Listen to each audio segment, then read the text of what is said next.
पीले दांत वाली बहू रंजना कभी ब्रश नहीं करती थी। उसे कितनी बार उसके माँ बाप ने डांटा, लेकिन उसका कोई असर उस पर होता ही नहीं था, जिस कारण से उसके दांत पीले पीले हो जाते थे। शादी के बाद अरे बहू, वैसे तो तुझमें कोई कमी नहीं है, पर तेरे दांत इतने पीले कैसे हैं बेटा? कैसे मतलब कोई सर्जरी थोड़ी ना कराइए। वो तो क्या नाम है, ब्रश नहीं करती थी तो पीले हो गए। क्या करें? आप कहें तो लाल करवा लूं या फिर काले? यार ये क्या है, क्यों माँ से लड़ रही हो? लड़ रही हूँ? अरे मैं लड़ रही हूँ या ये बोल रही है कि दांत पीले हैं, पीले। अरे तपस्या थोड़ी ना की है इन्हें पीले करने के लिए, बकायदा ब्रश नहीं किया है 20 साल तक, तब जाकर। कैसी बात कर रही हो? ये उस वक्त तो पीले नहीं थे जब हम लोग तुम्हें देखने आए थे। अरे तब साफ करवा लिया होगा डेंटिस्ट के पास जाकर। अब देखो कैसे पीले पीले लग रहे हैं। रंजना सास की तरफ गुस्से से देखती है। फिर शुरू हो गई पीले पीले पीले। अरे पीले तो तब भी थे जब मेरे हाथ का रसगुल्ला उड़ा उड़ा कर खा रही थी और बोल रही थी, लड़की नहीं गुणों का खजाना दे रहे भाई साहब। अब वो लोग करते भी तो क्या करते, पीले दांत वाली बहू पल्ले पड़ी थी तो झेलना तो था ही। एक दिन कीर्तन में रंजना गाना गा रही थी। अरे कमला बहन, माँ का द्वार या तो सब शुद्ध कराते हैं, फिर अपनी बहू को ब्रश भी नहीं करवाती तुम। दूर से पीले पीले दांत भक्ति में बाधा उत्पन्न कर रहा है। और कोई 2 साल के बच्चे थोड़ी ना लेकर आई हूँ मैं बहू बनाकर। अच्छी खासी लड़की है, अरे कैसे करवाऊं ब्रश? ये तो उसे खुद करना चाहिए ना। अब माँ बाप तो उसके जैसे तैसे निपटा दिए, ये नहीं सोचा कि सास कैसे संभालेगी। सास बहू को लेकर घर आ जाती है, लेकिन सोच लेती है कि आप इसे लेकर कहीं नहीं जाएगी। अगले रोज बहू कहती है, अरे क्या हो गया, मंदिर नहीं जाना क्या?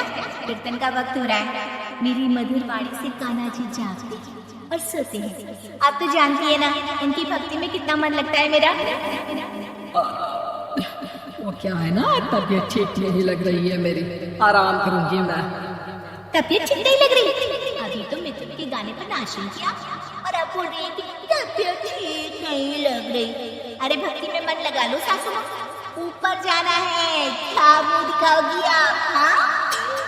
सास को बहू की बात पर गुस्सा आ जाता है। मैं क्या मुंह दिखाऊंगी, इसकी चिंता तो ना कर, समझी? अपने मुंह की चिंता कर, जो ये पीले पीले दांत लेकर हर जगह पहुंच जाती है। पता है लोग कितना मजाक बनाते हैं। ना जी ना, मैं नहीं जाना कहीं तेरे साथ। तो ये बात है, कोई ना, मत जाओ, मैं अपने कमरे में ही बैठ कर भक्ति कर लूंगी। ऊपर वाला दांत थोड़ी ना देखता है, मन देखता है, भावना देखता है। और अरे बस बस, तू सब कुछ दिखा, बस ये सफेद चमकदार दांत ना दिखाना किसी को है। बहू को सास की बात का कोई फर्क नहीं पड़ता, वो तो जैसी थी वैसी ही रह जाती है।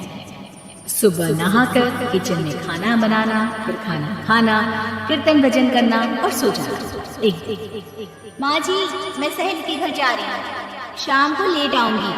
हाँ तो जा, मैंने कौन सा तेरी आरती करनी है घर पर बैठकर।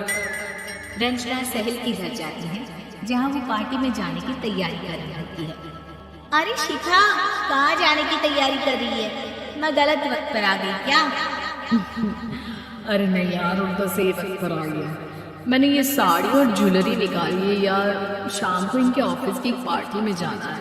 बताना कैसा लग रहा है ये सब?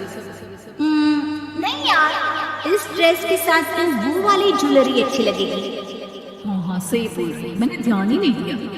वैसे तो हमेशा से मस्त फैशन सेंस रखती है, तो बड़ा जाती होगी ना पति के साथ पार्टी में।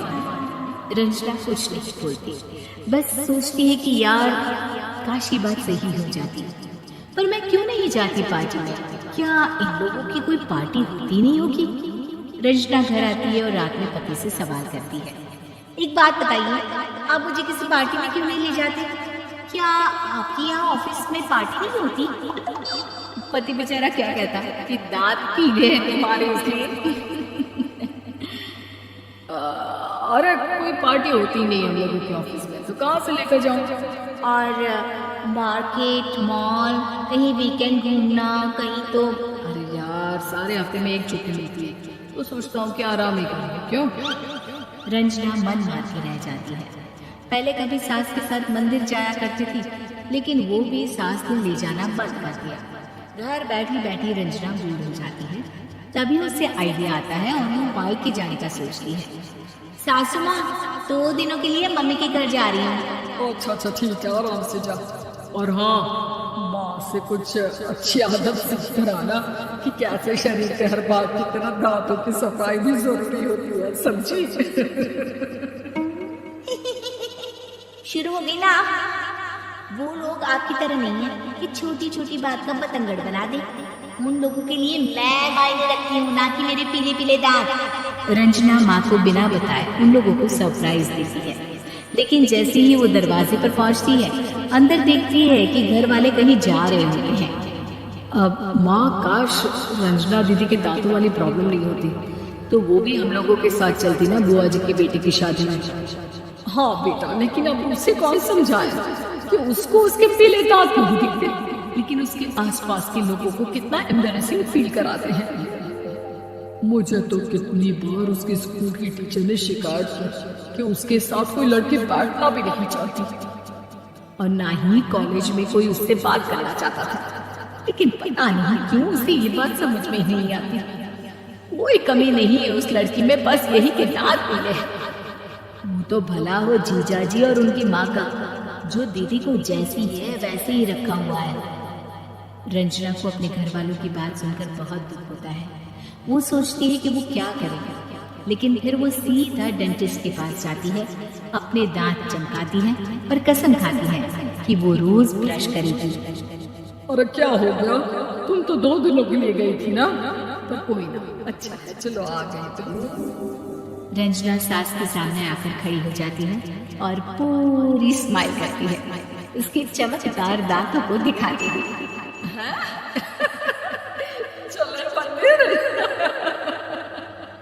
माँ, मुझे माफ कर दीजिए, मैंने आप लोगों को बहुत एम्बैरेसिंग फील करवाया। मैं आज से रोज ब्रश करूंगी।